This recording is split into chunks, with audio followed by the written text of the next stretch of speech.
வணக்கம். சிறகடிக்க ஆசை சீரியலில் இனி என்ன நடக்க போகுது அப்படின்னு தான் பார்க்க போகிறோம். இங்கே கிறிஷோட பாட்டி ஒரு மாதிரி நடந்துக்கிட்டதை நினச்சி ரொம்பவே வருத்தப்படுறாங்க. அப்போது சரி மீனா, உன் மனசும் கஷ்டப்படுது, என் மனசும் கஷ்டப்படுது, பேசாமல் நம்ம ஒரு கோயிலுக்கு போயிட்டு வரலாம் அப்படின்னு சொல்லிட்டு ஒரு கோயிலுக்கு போயிட்டு வராங்க. வந்தோடனே அப்பா நாங்கள் கோயிலுக்கு போயிட்டு வந்துட்டோம்ப்பா, வரீங்களா அப்படிங்கிறாங்க. ஆமாடா வேலை முடிஞ்சு நான் வரேன் அப்படின்னு சொல்லிட்டு வராங்க. சரிப்பா கிளம்புமா அப்படிங்கிறாங்க. உடனே அண்ணாமலை ஒரு மாதிரி இருக்காங்க. என்னப்பா அப்படிங்கிறாங்க. இல்லை அந்த கிறிஷோட அம்மா கூட இல்லையோ அப்படிங்கிறாங்க. எப்பா அவங்க அம்மா மாற்றி மாற்றி சொல்கிறாங்க. நான் கடைசியாக கேட்கும்போது அவங்க பொண்ணு வந்துடுச்சு, எல்லாம் ஒன்றா தான் இருக்கும் அப்படின்ற மாதிரி சொன்னாங்க. இப்போ என்னன்னா அது வெளிநாட்டில் இருக்குது அப்படி இப்படின்னு சொல்கிறாங்க அப்படிங்கிறாங்க. ஆமாடா, பேரண்ட்ஸ் மீட்டிங்கில் கூட அந்த பொண்ணு பேசுனது, ஆனால் முகமே தெரியல, நான் முடியலாம் ரொம்ப கட்டையாக வச்சுக்கிட்டு மாஸ்க் போட்டு பேசுனது, கண்ணாடிலாம் போட்டிருந்தது. கிட்டத்தட்ட அன்றைக்கி அந்த மனோஜ்கிட்ட பணம் ஏமாதிரி போச்சுன்னு ஒரு பொண்ணு சொன்னிச்சில்ல, அது மாதிரி தான் இருந்துச்சு. இல்லை வெளிநாட்டில் இருக்கவங்க அப்படி தான் இருப்பாங்களா அதுவும் தெரில அப்படிங்கும்போது மீனா முடிக்கிறாங்க. சரிம்மா நீங்கள் காருக்கு போங்க அப்படிங்கிறாங்க. இங்கே கார் ஏற போகிறாங்க. இங்கே மீனா முத்துட்ட சொல்கிறாங்க, ஏங்க ஒருவேளை அது ஜீவாவாக இருக்குமோ அப்படிங்கிறாங்க. என்ன மீனா சொல்கிறேன் அப்படிங்கிறாங்க. ஆமாங்க, ஜீவா தான் அந்த பையனோட அம்மா இருக்க வாய்ப்புகள் இருக்குது. அவங்க வெளிநாட்டில் இருக்காங்க, வந்துருந்தாங்க. இப்போ என்னன்னா அவங்க ஃபாரின் போயிட்டேன்னு சொல்கிறாங்க. அது போக மாமா சொல்லும்போது புரியுதில்ல, அவங்க கம்மியாக முடி வச்சுருந்தாங்க அப்படின்னா ஒத்து போகுதில்ல அப்படிங்கிறாங்க. சரி ரைட்டு, அவங்க அம்மானா அவங்க அப்பா யாராக இருக்கும் அப்படிங்கிறாங்க. வேறு யார், உங்கள் அண்ணன் தான் அப்படிங்கிறாங்க. இன்னுமே நான் சொல்கிறேன் அப்படிங்கிறாங்க. ஆமாங்க, அதுக்கு தான் நிறைய வாய்ப்பு இருக்குது அப்படிங்கிறாங்க. முத்துக்கு ஒன்றும் வரல. மீனா இதை நீ வீட்டில் சொல்லிடாத அப்படிங்கிறாங்க. நான்லாம் சொல்ல மாட்டேங்க, ஆனால் எப்படியாவது இந்த உண்மையை வெளியே கொண்டு வரணும். அந்த பையன் ஏங்க தனியாக இருந்து கஷ்டப்படணும். அப்பா அங்கே இருக்கிறாரு, அம்மா எங்கேயோ இருக்கிறாங்க. அவங்க வயசான காலத்தில் அவங்க பாட்டி வளர்த்துட்ருக்காங்க. அதனால தாங்க அவங்க நம்மகிட்ட பேசுறதுக்கே தயங்குதாங்க. புரியுதுங்களா? முன்னாடி நம்மளை யாருன்னே தெரியாது, நல்லா பேசினாங்க. நம்ம வீட்டுக்கு வந்த முன்னாடி அவங்களுடைய முகமே மாறிடுச்சு. உங்கள் அண்ணனை பார்த்துருப்பாங்க, நம்ம மகளுக்கு கூட ஒன்றா வாழாமல் இப்படி இருக்கார். ஆனால் நம்ம இப்படி அவங்க வீட்டில் இருக்கமே அப்படின்னு நினைக்கும்போது வருத்தமாக தானே இருக்கும் அப்படிங்கிறாங்க. மீனா அப்பா காரில் ஏறி வந்திருக்காங்க, வா போவோம் அப்படின்னு சொல்லிட்டு காரில் போகிறாங்க. முத்து மீனா முகமே சரியில்லை. அப்போது அண்ணாமலை கேட்குறாங்க, என்ன கிறிஸ்டின் நினச்சி வருத்தப்படுறீங்களா அப்படிங்கிறாங்க. அப்பாவுக்கு இது எப்படி தெரியும் அப்படின்னு சொல்லிட்டு, அப்பா இது உனக்கு எப்படிப்பா தெரியும் அப்படிங்கிறாங்க. டேய், அந்த பையனை நீங்கள் ரொம்ப நாளாக பார்க்கணும், வைக்கணும், வளர்க்கணும்னு நினைக்கிங்க, அது நடக்கலை. ஆனால் பார்த்தோன்னா கஷ்டமாக இருந்திருக்கும், அதான் கேட்கேன் அப்படிங்கிறாங்க. அப்பா இதை தான் கேட்டியா அப்படிங்கிறாங்க. வேறு என்னடா அப்படிங்கிறாங்க. ஒன்றும் இல்லைப்பா அப்படிங்கிறாங்க. முத்து வேறு எதுவும் பொய் சொல்ல நினைக்கிறியா அப்படிங்கிறாங்க. ஏன்ப்பா அப்படிங்கிறாங்க. இல்லை நீ உனக்கு என்கிட்ட நீ பொய் சொல்ல தெரியாத, அதான் கேட்டேன் அப்படிங்கிறாங்க. இல்லைப்பா, அவங்க பாட்டி முன்னாடி மாதிரி நடந்துக்கிறது இல்லை, எங்களை பார்த்தாலே அவங்களுக்கு பிடிக்க மாட்டேங்குது. மீனா விரும்பி பேச போகிறா, அவங்க முகம் கொடுத்து கூட பேச மாட்றாங்க. அது போக அந்த பையன் என்கிட்ட ரொம்ப அன்பாக இருப்பான் கிறிஷ், இப்போ அவங்க பேசக்கூட விட மாட்றாங்கப்பா, அதான் கஷ்டமாக இருக்குது அப்படிங்கிறாங்க. விடுடா, அவங்க பிள்ளை, அவங்க யார்கிட்ட பேசணும் பேசக்கூடாதுன்னு முடிவு பண்ணுற இடத்துல அவங்க இருக்காங்க. அதனால் நம்ம ஒன்றும் சொல்ல முடியாது. நீங்கள் அவங்க மேலே பாசத்தை காட்ட நினைக்கிங்க, அவங்களுக்கு அது புரியல. அதுக்காக போட்டுக்கிட்டு நம்ம ரொம்ப இது பண்ணக்கூடாது, ஃப்ரீயாக விடுங்க, உங்களுக்கு நாளைக்கு ஒரு பிள்ளை வந்துட்டுனா எல்லாம் சரியாயிரும் அப்படின்னு சொல்லிட்டு சொல்கிறாங்க. இப்போ யார் வந்தாலும் அவன் தான்ப்பா மூத்த பையன் அப்படிங்கிறாங்க. உடனே அண்ணாமலை சிரிச்சுக்கிட்டு, உங்கள் குணம் 2 பேருக்கு குணமும் யாருக்கும் வராது, சரி வாங்க வீட்டுக்குள்ளே போகலான்னு சொல்லிட்டு போகிறாங்க. அங்கே விஜயா மீனா பிரியாணி செஞ்சு வச்சதை ரொம்ப சுவைச்சு சாப்பிட்டாங்க. சாப்பிட்டுட்டு செமிக்காமல் வடக்கே நெக்கி நடந்துகிட்டு இருக்காங்க. இப்போ விஜய் என்னாச்சு அப்படிங்கிறாங்க. உடனே வீட்டுக்குள்ளேயே நடந்துகிட்ருக்காங்க. என்ன மெலியனும் நடக்கியா அப்படிங்கிறாங்க. உடனே ஆமாங்க அப்படின்ட்டுறாங்க. அங்கே பிரியாணி நிறைய காணாமல் போயிருக்கு. அப்போ மீனா கேட்குறாங்க, ஏங்க பிரியாணி நிறைய ஆக்கி வச்சுருந்தாங்க, இப்போ ஒன்றுமே காணலை அப்படிங்கிறாங்க. உடனே அண்ணாமலை சிரிக்கிறாங்க. விஜயா தான் சாப்பிட்டுப்பா அப்படிங்கிறாங்க. உடனே ஏங்க நானே உடம்பு குறைக்கிறதுக்கு நடந்துகிட்ருக்கேன் அப்படிங்கிறாங்க. விஜயா பிரியாணி எங்கே போச்சு, வீட்டில் நீ மட்டும்தான் இருக்க, அப்போ நீ தானே கேட்க முடியும் அப்படிங்கிறாங்க. உடனே ஸ்ருதி ரம்யா அப்போ தான் வராங்க சாப்பிட. மனோஜும் ரோஹினியும் வீட்டுக்கு வராங்க. அப்போ யார் பிரியாணி சாப்பிட்டா அப்படின்னு சொல்லி கேட்குறாங்க. விஜயா மூச்சே காட்ட முடியல, நான் தான் அப்படிங்கிறாங்க. உடம்பு குறைக்கணும்னு நிலையில செமிக்கணும்னு நினைஞ்சிருக்க அப்படிங்கிறாங்க. எப்படியாவது உடம்பை குறைக்கணுட்டே மனோஜ், உனக்கு தெரிஞ்சவங்க உடம்பை குறைக்கிறவங்க இருக்காங்கன்னு சொன்னல அப்படிங்கிறாங்க. அவனை முத்து சிரிக்கிறாரு. உடம்பை குறைக்கிறவங்க தெரிஞ்சவங்க இருக்காங்களா அப்படிங்கிறாங்க. அது நிறைய பேர் இருப்பாங்க அப்படிங்கிறாங்க. டேய் உனக்கெலாம் தெரியுமாடா, உடம்பு குறைக்கிறதுக்கு எப்படி செய்யணும், ஏது செய்யணும், என்ன சாப்பிடணும்னு சொல்லதுக்கு ஒரு ஆள் இருக்கான் அப்படிங்கிறாங்க. ஆமாம்மா என் ஆள் இருக்குது அப்படிங்கிறாங்க. உடனே ரோகிணி கடுப்பாகிறாங்க. என்னது உன் ஆள் இருக்கா அப்படிங்கிறாங்க. அதான் ரோகிணி என் கஸ்டமர் வந்தாங்கள்ல அவங்கள தான் சொல்கிறேன். அப்படி ஓ அந்தளவுக்கு உரிமையாக சொல்லுற அளவுக்கு ஆயிடுச்சா? அவங்க ஃபோன் நம்பர்லாம் வாங்கிட்டியா அப்படிங்கிறாங்க. ஆமாம் அன்றைக்கே வாங்கினோம்ல அப்படிங்கிறாங்க. செல்லில் பதிஞ்சு வச்சுருக்காங்க.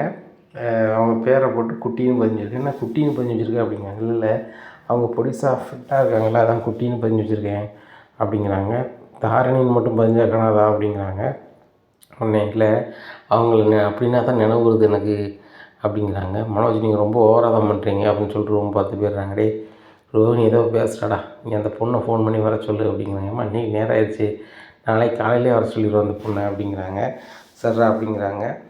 மறுநாள் காலைல ஆகுது. காலைல ஆகும்போது அந்த பொண்ணை ஃபோன் பண்ணி வர சொல்லிடுறாங்க. அப்போ அந்த பொண்ணு வந்த உடனே ரோஹிணிக்கு ரொம்பவே கடுப்பாயிருது. என் வீட்டில் வந்து தான் கேட்கணுமா மனோஜ் என் கடையிலே என்ன செய்யணும் எது செய்யணும்னு கேட்டால் அவங்களுக்கு புரியாதா அப்படிங்கிறாங்க. ரோஹிணி எனக்கு இல்லை அம்மாவுக்கு சொல்லுற மாதிரி புரிய வைக்கணும்ல அவங்க வயசான நாள் இல்லை அப்படிங்கிறாங்க. டேய் மனோஜ் யாருக்கிட்ட வயசாகிட்டு எனக்கு இன்னும் வயசாகலை நம்ம வாமா என் ரூமுக்கு அப்படிங்கிறாங்க. உடனே மனோஜ் பின்னாடியே போகிறாரு. எங்கே மனோஜ் பின்னாடியே போகிறீங்க உங்கள் அம்மாவுக்கு தானே சொல்லிக் கொடுக்க போகிறாங்க அப்படிங்கிறாங்க. இல்லை ரோஹிணி நானும் ஃபிட்டாக போகிறேன். அந்த தாரணி சொல்கிறத கேட்டுட்டு தான் மட்டும்தான் நம்ம நடப்பேன். தாரணி என்ன உணவு சாப்பிட சொல்கிறாங்களோ அதை நான் சாப்பிடுவேன் அப்படிங்கிறாங்க. சரி ரைட்டு தாரணி சொல்கிற உணவு தான் சாப்பிடுவீங்க அது யாருக்கு சமைச்சு தருவா அப்படிங்கிறாங்க. மீனா அப்படிங்கிறாங்க. ஏற்கனவே அந்த முத்து வந்து உங்களுக்கு வச்சு செய்கிறது காணாதா நீங்கள் சொன்னதெல்லாம் சமைச்சு தருவாங்களா அப்படிங்கிறாங்க. அதான் தருவான் அப்படின்னு சொல்லிட்டு அங்கே ஒரு ரூமுக்குள்ளே போகிறாங்க. அங்கே தாரணி வந்து இதை சாப்பிடுங்க அதை சாப்பிடுங்க இப்படி பண்ணுங்கள் அப்படி பண்ணுங்கன்னு சொல்லி விஜயாட்ட சொல்கிறாங்க. சரி ரைட்டு வெந்நியே குடிங்க வெந்நி குடிச்சிங்கன்னா உடம்புல கொழுப்புகள் குறையும். அதுபோக வந்து காணாம் பயிர் வாங்கி வச்சுக்கோங்க. என்ன கொள்ளு பயிர் வாங்கி வச்சுக்கோங்க. கொள்ளு பயிரை நீங்கள் திரித்து ஒரு வெந்நியில் போட்டு சாப்பிடுங்க. இல்லைன்னா தினம் ஒரு பயிர் மாதிரி அவிச்சு சாப்பிடுங்க அப்படி இப்படின்னு சொல்கிறாங்க. ரைட்டு அப்படிங்கிறாங்க. நீங்கள் வெந்நியே தான் குடிக்கணும் அப்படின்னு சொன்னோன்னே சரி நான் பண்ணிடுறேன் அப்படி இப்படிங்கிறாங்க. உடனே நான் என்ன பண்ணணும் அப்படிங்கிறாங்க. நீங்கள் ஃபிட்டாக தான் இருக்கீங்க அழகாக தான் இருக்கீங்க அப்படின்ட்டு இருக்கும்போது மேடம் நீங்கள் அவர் என்ன கேட்டாலும் அதை மட்டும் சொல்லுங்கள் அப்படிங்கிறாங்க. அதான் சொல்கிறேன் அவர் அழகாக தான் இருக்கார். என்ன இவங்க தான் கொஞ்சம் வெயிட்டாக இருக்காங்க இவங்க உங்கள் ஒய்ஃபா அப்படிங்கிற அம்மா அப்படிங்கிறாங்க. அவங்க ஃபிட்டாக இல்லை நீங்கள் ஃபிட்டாக இருக்கீங்க அப்படிங்கிறாங்க. நான் இருக்குது இருந்துக்கிறேன் அப்படிங்கும்போது அம்மா இதுக்கு நாங்கள் வேறு எதுவும் பண்ணணுமா அப்படின்னு சொல்லி விஜயா கேட்குறாங்க. ஆமாங்க இது எக்ஸசைஸ் பண்ணக்கூடிய பொருள் நிறைய இருக்குது. அதுபோக வந்து நான் வந்து சாப்பிட்றதுக்கு ஒரு சில பொருள் கொண்டு வந்திருக்கேன் அதை சாப்பிடுங்க பாலோடு போட்டு சாப்பிடுங்க சாப்பிட்டிங்கன்னா ஒரு 2 மாதத்தில் சரியாயிடும் அப்படின்னு சரியாகலைன்னா இன்னொன்று தரேன் அப்படிங்கிறாங்க. உடனே சரி சரி சரி சரி அப்படிங்கிறாரு. அவன் எவ்வளோ ஆயிடுச்சு அப்படின்னு கேட்குறாரு. பொருள் சேர்த்து ஒரு 5000 நான் வந்ததுக்கு ஒரு 5000 10,000 கொடுங்க அப்படிங்கிறாங்க. உங்கள் நம்பர் சொல்லுங்கள் அப்படின்னு சொல்லிட்டு டவார்னு 10,000 அனுப்பிடுறாங்க. மனோஜ் இதுக்கு 10,000மா அப்படிங்கிறாங்க. ரோகிணி அவங்களாம் பயங்கர ஃபேமஸான ஆள் இனிமேல் தான் இருக்குது ஆமாம் நான் இவங்க கூட போய்ட்டு வந்துடுறேன் அப்படிங்கிறாங்க. எங்கடா அப்படிங்கிறாங்க. இல்லைம்மா அவங்க வந்து ஒரு சில பொருள் எக்ஸசைஸ் பொருள் வேணும்னு சொல்லியிருக்காங்க அதை வாங்கிட்டு வந்துடுறேன் அப்படிங்கிறாங்க. மனோஜ் அவங்க கடைக்கு போகண்டாமா அப்படிங்கிறாங்க. முதல்ல உடம்பு ஃபிட்னஸ் தான் முக்கியம் வாங்க தரணி நம்ம போகலாம் அப்படின்னு சொல்லிட்டு தாரணியை கூப்பிட்டு காரில் போயிடுறாங்க. இங்கே விஜயா வந்து ரொம்ப சந்தோஷமாக நினைக்காங்க நம்ம சரி உடம்பு எப்படியாவது மெலிஞ்சிடும் அப்படின்னு சொல்லிட்டு. இங்கே ரோகிணி பயங்கர கடுப்பில் இருக்காங்க. என்ன ஆண்டி இப்படி பண்ணிகிட்ருக்காரு மனோஜ் அப்படிங்கிற கரெக்டாக தான்மா பண்ணுறான் உடம்பை குறைக்கிறதுக்கு அதுக்கு ஆளை வேணும்ல கரெக்டாக வளர்ச்சிட்டான் பத்தல அப்படிங்கிறாங்க. இல்லை ஆண்டி அந்த பொண்ணை கொண்டு இவர் வீட்டில் விடணுமா அப்படிங்கிறாங்க. ஏம்மா அந்த பொண்ணு வந்து 2-3 மாதத்துக்கு நம்மளுக்கு தேவை அப்படின்னா தான் உடம்பை குறைக்க முடியும். அது வரைக்கும் அந்த பொண்ணை மெயின்டைன் மனநிதானம் பண்ணணும் அப்படிங்கிறாங்க. என்ன ஆண்டி சொல்கிறீங்க அப்படிங்கிறாங்க. இல்லைம்மா உடம்பை குறைக்கிறதுக்கு என்னென்ன சாப்பிடணும் ஏது சாப்பிடணும் அந்த பொண்ணுக்கு நல்லாவே தெரியுது பார்த்தல நம்மளை மாதிரி இல்லை அது ரொம்ப ஃபிட்டாக இருக்குது அதனால தான் மனோஜுக்கு பிடிச்சிருக்கு மனோஜும் ஃபிட்டாக இருக்கானா ரொம்பவே அந்த பொண்ணுக்கு பிடிச்சிருக்கு அப்படின்னு சொல்லி ரொம்ப பார்த்து போகிறாங்க. அங்கே போய் கண்ணாடி முன்னாடி தன்னை பார்த்து அழகாக பார்த்து தன்னையே ரசிச்சுக்கிட்டு இருக்காங்க விஜயா. நானும் சீக்கிரம் மெலிஞ்சிருவேன் நானும் சின்ன பிள்ளை மாதிரி ஆயிடுவேன் அப்படின்னு சொல்லி தனக்கு சிரிச்சிட்டு இருக்காங்க. அப்போது மீனா வந்து பொங்கல் ரெடி பண்ணியிருக்காங்க காலைல சாப்பிட்றதுக்கு. மீனா என்ன சமைச்சு வச்சுருக்க அப்படிங்கிறாங்க. அத்தை பொங்கலும் சட்னி சாம்பார் அப்படிங்கிறாங்க. பொங்கல்லாம் எனக்கு வேண்டாம் உடம்பு ஏறிடும் அப்படிங்கிறாங்க. ஆமாண்டி பொங்கல்லாம் சாப்பிட்டா சரி வராது நம்மளுக்கு 2 பேருக்கும் தோசை விட்டு தர சொல்லுங்கள் அப்படிங்கிறாங்க. அண்ணன் முத்து சொல்கிறாரு எங்களுக்கு வந்து டிரைவிங் ஸ்கூல் நேரம் ஆயிடுச்சு வேணா சாப்பிடுங்க இல்லைன்னா கடையில் போய் சாப்பிடுங்க அப்படிங்கிறாங்க. டேய் நாங்கள் எங்கடா கடையில் சாப்பிட்ணும் அப்படிங்கிறாங்க. அப்போ ஒன்று செய்யுங்க நீங்கள் 2 பேரும் சமைச்சு சாப்பிட்டு போங்க வேணா நம்ம கிளம்பலாம் அப்படின்னு சொல்லிட்டு கிளம்பி போயிடுறாங்க. இங்கே விஜயாவுக்கு ரொம்பவே கடுப்பாகுது. வேறு வழியே இல்லாமல் ரோகிணியும் விஜயாவும் அந்த பொங்கலை சாப்பிட்றாங்க. நம்ம உடம்பை குறைக்கணும்னு நினைக்கிறோம் இந்த மீனாவும் முத்தும் நம்ம உடம்பை ஏற்ற தான் நினைக்கிறாங்க அப்படி இப்படின்னு கடுப்பாக இருக்காங்க. அப்போ மனோஜுக்கு கால் பண்ண, மனோஜ் எங்கே இருக்கீங்க அப்படிங்கிறாங்க. தாரணி வீட்டில் சாப்பிட்டுட்ருக்கேன். தாரணி வீட்டில் சாப்பிட்டுட்ருக்கீங்களா அப்படிங்கிறாங்க. ஆமாம், தாரணி வீட்டுக்கு வந்தேன், அவங்க அம்மா வந்து சூப்பராக சமைச்சாங்க, சாப்பிட்டுட்டேன், நல்ல செம சாப்பாடு, செம்மையாக இருக்குது, ரோகிணி வரும்போது உனக்காண்ட கொஞ்சம் வாங்கிட்டு வரேன் அப்படிங்கிறாங்க. அதெல்லாம் தேவையில்ல அப்படிங்கிறாங்க. சரி ரோகிணி அப்படின்னு சொல்லிட்டு ஃபோனை வச்சிடுறாங்க. மனோஜ் இங்கே பாருங்கள், தேவையில்லாத வேலைலாம் பார்க்குறீங்க அப்படின்னு சொல்லி மறுபடியும் ஃபோன் பண்ணி சொல்கிறாங்க. ரோகிணி நீ ஃபோனை வை அப்படின்னு சொல்லிட்டு ஃபோனை வச்சிடுறாங்க. வரும்போது எக்ஸசைஸுக்குள்ள பொருளெல்லாம் ஏற்றிட்டு வராங்க. இறக்கி இறக்குங்க இறக்குங்க இறக்குங்க இறக்குங்க அப்படின்னுட்ருக்காங்க. மனோஜ் இதெல்லாம் என்னது அப்படிங்கிறாங்க. இதெல்லாம் எக்ஸசைஸ் பண்ண பொருள், நம்ம தாரணி தான் தாங்க அப்படிங்கிறாங்க. என்னது நம்ம தாரணியா அப்படிங்கிறாங்க. ஆமாம் நம்ம தாரணி தானே அப்படின்ட்டு பொருளை பூரா இறக்கி வைக்காங்க. ஏம்மா இதெல்லாம் நீங்கள் வந்து ஒர்க் அவுட் பண்ணிங்கன்னா பயங்கரமாயிரும் அப்படிங்கிறாங்க. டேய் எனக்கு தெரியாது அப்படிங்கிறாங்க. பிறகு என்ன நம்ம தாரணியை வர வச்சுருவோம், அவங்க எப்படி பண்ணணும் ஏது பண்ணணும் உங்களுக்கும் எனக்கும் சொல்லுவா, நல்லாயிருக்கும் அப்படிங்கிறாங்க. மனோஜ் இதெல்லாம் ரொம்ப தப்பு மனோஜ் அப்படிங்கிறாங்க. இல்லை ரோகிணி இது செயல்நத்தம் தப்பு அப்படிங்கிறாங்க. சரி இதுக்கு எவ்வளோ பில் போட்டாங்க அப்படிங்கிறாங்க. ரொம்பலாம் இல்லை, ஒரு 50,000 வாங்கியிருக்காங்க, அடுத்தாப்புல இன்னும் ஒரு 50,000 பொருள் தாரன்ருக்காங்க அப்படிங்கிறாங்க மனோஜ். இதெல்லாம் நம்மளுக்கு தேவையா, காலைல எழுந்திரிச்சி கொஞ்சம் வாக்கிங் போனால் காணாதா அப்படிங்கிறாங்க. உடனே ரோகிணி இங்கே பாரு, நான் பெரிய பிஸ்னஸ்மேன், நான் வெளியே எழுந்திரிச்சி போனால் நல்லா இருக்காது, என்னை பார்க்க நிறைய வருவாங்க, வீட்டுக்குள்ளலாம் எனக்கு தெரியாது, சரி இந்த பொருளை பூரா எங்கே வைக்கலாம் அப்படின்ட்டு இருக்கும்போது விஜயா எங்கே வைக்கணும் ஒன்றும் புரியலையேடா, ரூம் எதுவும் இல்லையே அப்படிங்கிறாங்க. ஏம்மா அப்போ ஒன்று செய்வோம், நம்ம வீட்டு போர்ட்டிக்கோ கொஞ்சம் இடம் கிடக்கலாமா முன்னாடி, அதில் கொஞ்சம் ஒரு ஷெட்டு மாதிரி போட்டு வச்சுருவோமா அப்படிங்கிறாங்க. சூப்பர் யோசனைடா அப்படிங்கிறாங்க. உடனே அண்ணாமலைட்ட ஏங்க இந்த எக்ஸசைஸ் பொருள்லாம் வீட்டு முன்னாடி ஷெட்டு போட்டு வைக்கணும் அப்படிங்கிறாங்க. உடனே அண்ணாமலை சொல்கிறாங்க, மீனா பூ வியாபாரம் பண்ணுறான், முத்து வந்து இந்த கார் சொல்லி கொடுக்குறான், ஆத்திர வருஷத்துக்கு அதில் அவங்களுக்கு தேவையான போர்டு கிட்ட அதில் வைக்க வேண்டியதாக இருக்கும், டெக்கரேஷன் வேலைக்கு சம்மந்தமாக.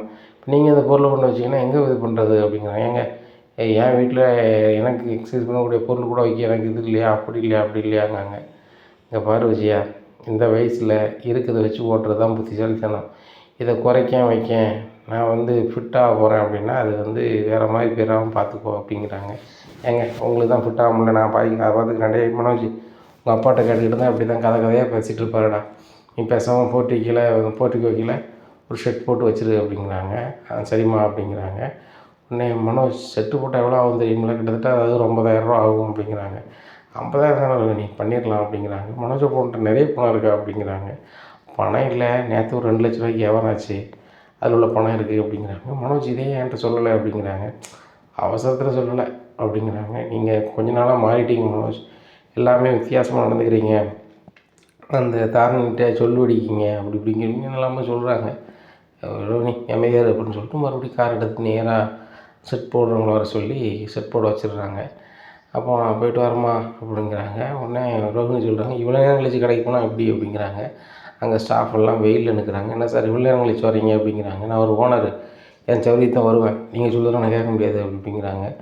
ரொம்ப ஆணவத்தில் ஆடாதீங்கன்னு மனசில் எல்லோரும் நினச்சிக்கிட்டு வேலை பார்க்காங்க. அப்போ அசோக் வந்து அவர் ஃப்ரெண்ட்ஸ்கிட்ட சொல்கிறாங்க, இனிமேலும் இங்கே வந்து நம்ம வேலையை காட்டாமல் இருந்தால் சரியாக வராது, வேலை பார்த்த ஒரு 4 நாள் நம்ம வேலையை காட்டும், இந்த ஓனர் புதுசாக தொழில் பண்ணிகிட்டு இருக்கானே, நாளுக்கு நாள் நல்லா பேசணும்னு பார்த்தா இப்போ மறுபடியும் ஒன்று நக்கல் வருது, இந்த நக்கலை நம்ம விக்கலாக்கிறதுக்கு ஏதாவது ஒரு வேலை பார்க்கணும் அப்படிங்கிறாங்க. டேய் ஒன்று செய், நீ ஓனர்கிட்ட பேச்சு கொடுத்துட்டே இரு, நம்ம கடைக்கு பின்னாடி குடோன் இருக்குது, நம்மளுக்கு தேவையான பொருளை ஒரு ஆட்டோ வச்சு ஏற்றி அனுப்பிடுவோம், அதை வேண்டியாவது நம்ம கொடுத்து ஒன்றுக்கு பாதியாக காசு வாங்கிக்கிடுவோம், இதே மாதிரி ஃபர்னிச்சர் கடை எத்தனை இருக்குது அப்படிங்கிறாங்க. அது சரி தான் அப்படின்னு சொல்லிட்டு, சார் நீங்கள் என்ன சார் படிச்சிருக்கீங்க, எது படிச்சிருக்கீங்க அப்படி, என்ன படிச்சிருக்கேன் அதை படிச்சிருக்கேன்னு சொல்லிட்டு பயங்கர புல்டப் பண்ணிக்கிட்டு இருக்காரு. இவ்வளோ டிகிரி படிச்சுட்டு இவ்வளவு எளிமையாக இருக்கீங்களா சார் அப்படிங்கும்போது, அப்படியா அப்படி இப்படின்னு சிரிச்சுக்கிட்டு இருக்காங்க. சார் அந்த தாரணியமாக நான் சொன்ன மாதிரி நீங்கள் அஜித் மாதிரியே தான் இருக்கீங்க, நீங்கள் சினிமாவாக வேறு எதுலையும் நடிச்சிருந்தீங்கன்னா பயங்கரமாக இருப்பீங்க அப்படிங்கிறாங்க.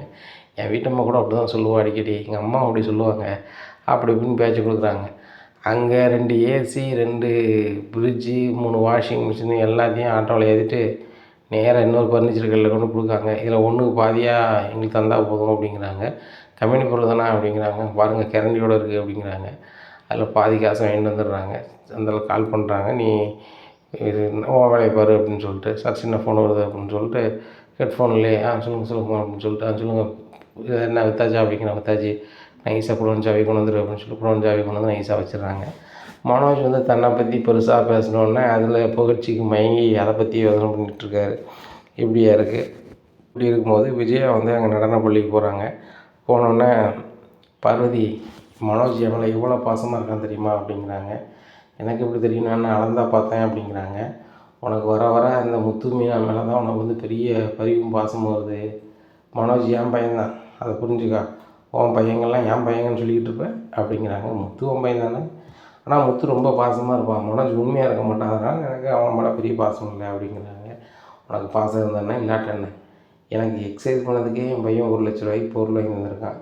அது போக சாப்பிட்றதுக்கு நான் என்னென்ன சாப்பிடணும்னு சொல்லி அதை சொல்கிறதுக்கு ஒரு ஆள், அவங்களுக்கு காசு, சாப்பிட்றதுக்கு பொருளுக்கு காசு, இவ்வளோ மனோஜ் தான் செலவு பண்ணுறான். கிட்டத்தட்ட 1,50,000 மேலே நான் உடம்பு குறைக்கிறதுக்கே அவன் ரெடி பண்ணுறான்னா பார்த்துக்கோயேன். என் பையன் எவ்வளோ பெரிய பாசம் வச்சுருக்கான் அவன் மேலே. அவன் பெரிய பிஸ்னஸ் பண்ணி நிரூபிச்சிட்டான் வச்சுட்டான் அப்படின்ட்டு இருக்கும். ரோகிணி பின்னாடியே வராங்க. ஆண்டி, மனோஜ் பொண்ணு சுத்தமாக சரி கிடையாது அப்படிங்கிறாங்க. என்னம்மா எக்ஸசைஸ் ஒழுங்காக பண்ணலையா? நான் தாரணி வர சொல்லி ஒழுங்காக சொல்லிக் கொடுக்க சொல்கிறேம்மா அப்படிங்கிறாங்க. ஆண்டி, அது இல்லை, இந்த தாரணி பின்னாடியே விளாண்டுட்டுருக்காரு, எனக்கு சுத்தமாக பிடிக்கல அப்படிங்கிறாங்க. உடனே பார்வதி, என்ன சொல்கிற ரோகிணி, தாரணி பிள்ளை நல்லா விளாண்டிகிட்டு இருக்கானா, ஏன் இந்த வேலை பார்க்குறான் மனோஜ் அப்படிங்கிறாங்க.